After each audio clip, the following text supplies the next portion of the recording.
संदेश झूठ से हटके। ये बात मैं देखिए आदरणीय रामशरण जोशी जी से पूछूंगा कि पत्रकारों के खिलाफ जुल्म हुए थे या नहीं हुए थे, क्योंकि मुझे जहां तक मालूम है रामशरण जोशी जी के खिलाफ भी वारंट जारी हुआ था मीसा का।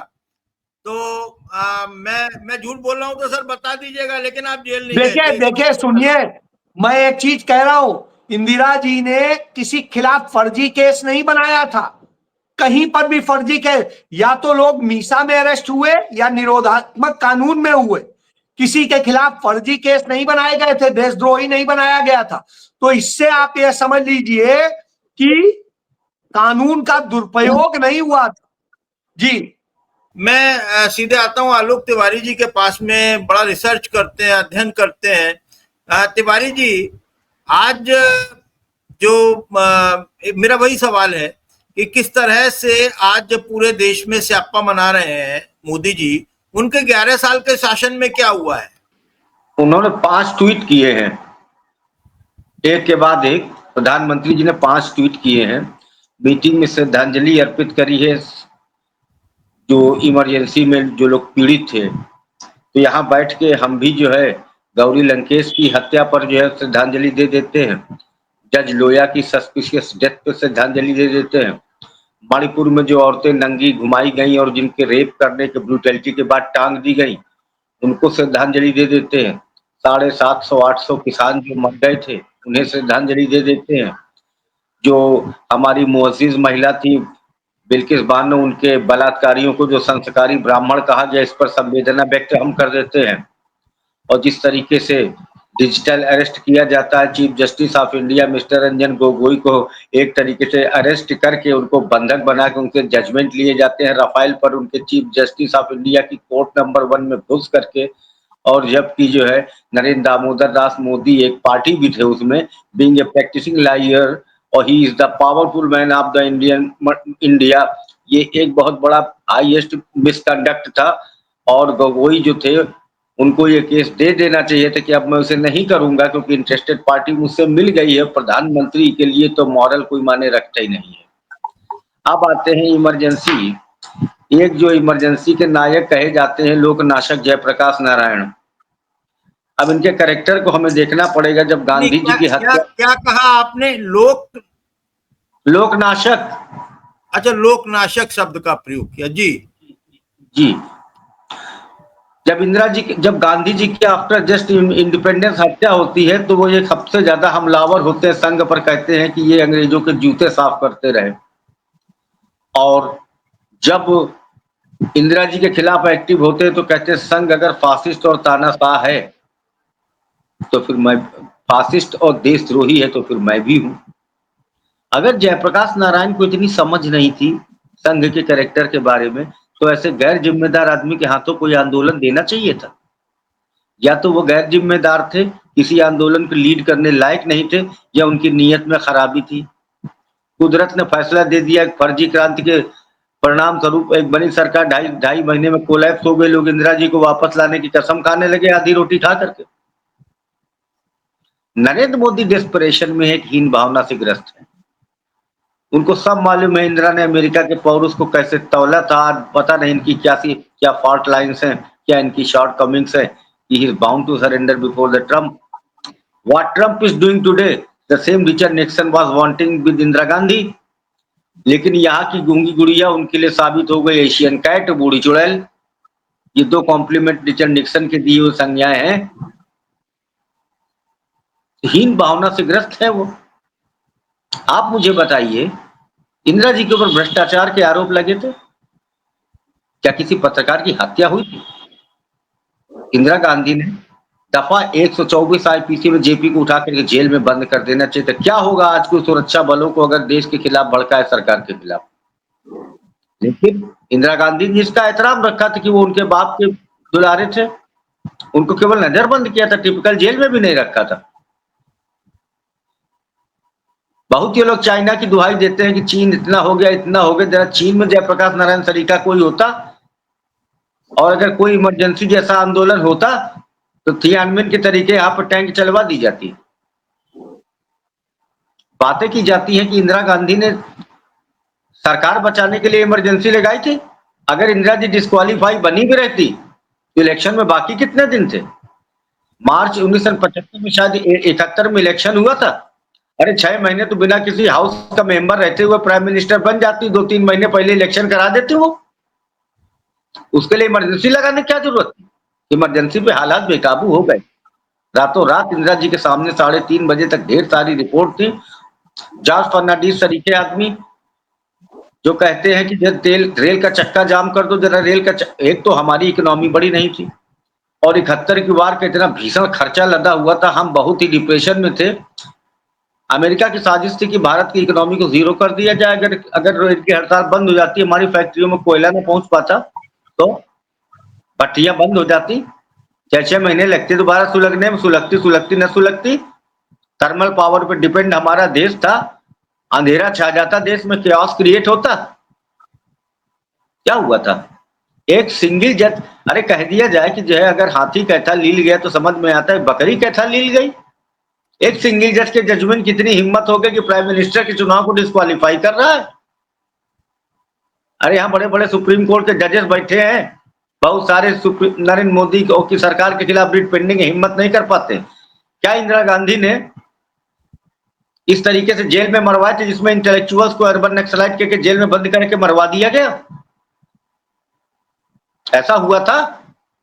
अरे अटल बिहारी वाजपेयी जेल में बंद थे बंगलौर में, उनके पेट का ऑपरेशन होना था। राजकुमारी कौल गई थी इंदिरा जी के पास, माफी दी थी उनको, जमानत दी थी। इंदिरा जी कहती नहीं पड़े रहो, जियो मरो, ऑपरेशन कराना हमारी जिम्मेदारी नहीं है। जेल में गए थे लोग, इतनी बढ़िया खाना खुराकी मिलती थी, दूध भी मिलता था, बटर भी मिलता था, फ्रूट्स भी मिलता था, अखबार भी मिलता था, मोटे होकर वापस आए थे। जिन फटीचर नेताओं को खाने के घर में नहीं थे, आज वो इमरजेंसी के नाम पर पेंशन ले रहे हैं। ये लोग बताएंगे इंदिरा जी की इमरजेंसी को? आज हिम्मत नहीं पड़ रही है। देश के एक एक नागरिक का अपमान करा दिया नरेंद्र मोदी ने। रश्क तो होते हैं कि इंदिरा जैसी बहादुरी हम क्यों नहीं ला सकते? हमारा नागरिक छाती के बल गिरा करके एयरपोर्ट पर बांधी जाती हथकड़ी, 3-3 बार हमारे नागरिकों को भेजा जाता है वहां पर हथकड़ी बेड़ी लगा के ठंडा गौमांस खिला के आर्मी के प्लेन से। That amounted to a war. हिम्मत होती है प्रधानमंत्री की। इंदिरा जी ने कहा था वो बड़े देश हमको डिक्टेट करने की कोशिश न करे, व्हाइट हाउस में झाड़ के आई थी। यहाँ ये हालत नहीं कि व्हाइट हाउस में खड़े होकर के जैसे अंगूठा ले लिया जाता है वैसे मन चाहे दस्तखत करा दिए गए और ट्रंप का अमेरिका विजिट के पहले ही टैरिफ जो है माफ कर दिए गए, मन चाहे टैरिफ गिरा दिए गए। इंदिरा की देखिए, बीजेपी के यहां ये बातें कहते हैं कि संविधान विरोधी थी। अब तुम्हारे यहाँ ऊपर से नीचे तक इडियट्स बैठे हैं तो उसका कोई जिम्मेदार है क्या? ये 352 आर्टिकल क्या ब्रिटिश कॉन्स्टिट्यूशन से लेके आए थे, अमेरिकन कॉन्स्टिट्यूशन से? संविधान निर्माताओं ने ऐसे ही समय के लिए व्यवस्था करी थी कि जब देश की स्थितियां काबू से बाहर हो रही हो उस समय इमरजेंसी इंपोज की जाएगी। 2.5 साल बाद इंदिरा जी ने इमरजेंसी वापस करी। अरे वो 2-3 साल और प्रोलॉन्ग कर सकती थी। इंदिरा जी किसकी सोबत में थी?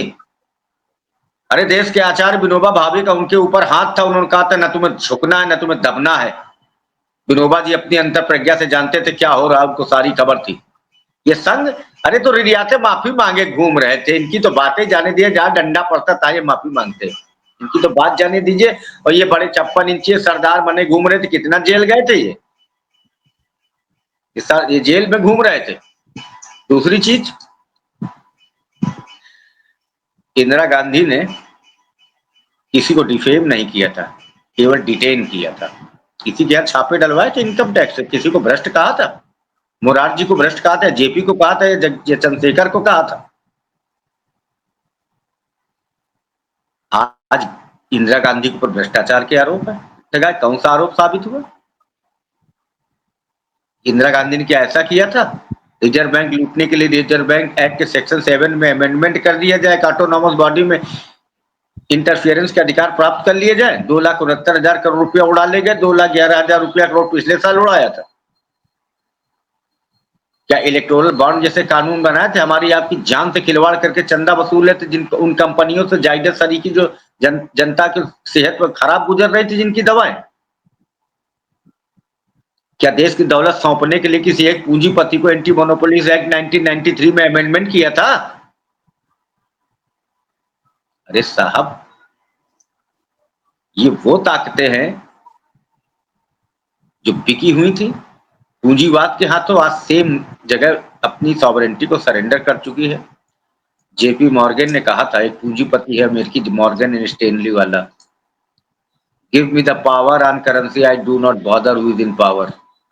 नोटबंदी क्या थी? एक आर्बिट्रेरी डिसीजन था रिजर्व बैंक को काबू में लेकर के देश की इकोनॉमी को कोलैप्स कर दिया गया।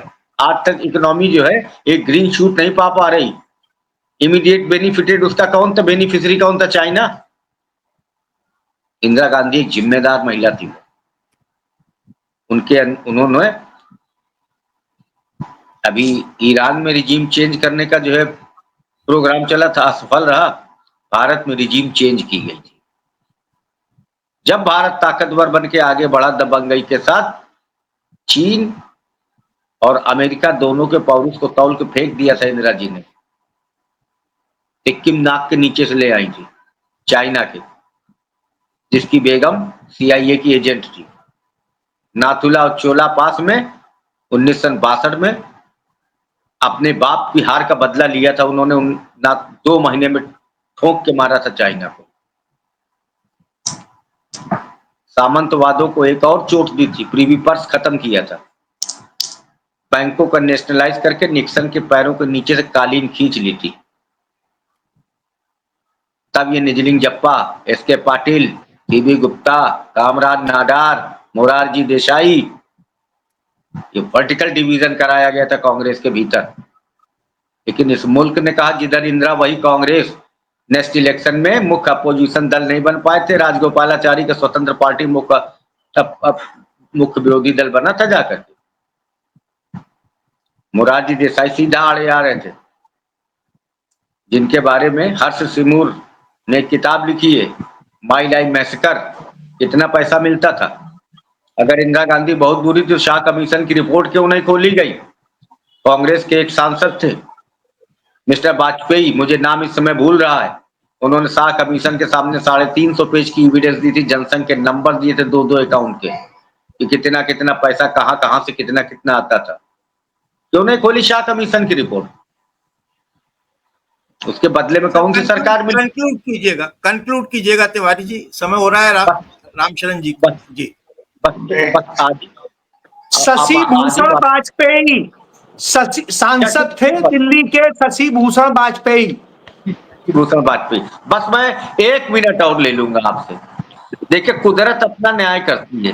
बदनीयती से किए गए आंदोलन से एक जो सरकार बनती है 2.5 साल कोलैप्स हो जाती है। ऐसी भ्रष्ट सरकार मिलती है जहां पर मोरारजी देसाई का लड़का कांति भाई देसाई ठेका कर देता प्रधानमंत्री आवास से और जयप्रकाश नारायण को किनारे लगा दिया था। जब कुलदीप नैयर ने कहा जेपी बहुत परेशान है और उनको बड़ी दिक्कत हो रही, तुम कैसे भ्रष्ट सरकार चला रहे, तुम जाके जेपी से मिलो, जेपी किडनी की वजह से दिल्ली नहीं आ पाएंगे। तो बोले जेपी का गांधी से बड़े, मैं तो जो है लड़का खुद नहीं खोना चाहता हूँ, मैं गांधी से नहीं मिलने गया तो जेपी से मिलने क्या जाऊंगा। कुदरत ने दे दिया इन देश के गद्दारों को इनकी सजा। सारे नेता टांग रगड़ रहे हैं। हुब्बुल वतनी सबसे बड़ा पुण्य का काम होता है, देश के साथ गद्दारी सबसे बड़ा पाप होता है। That is all.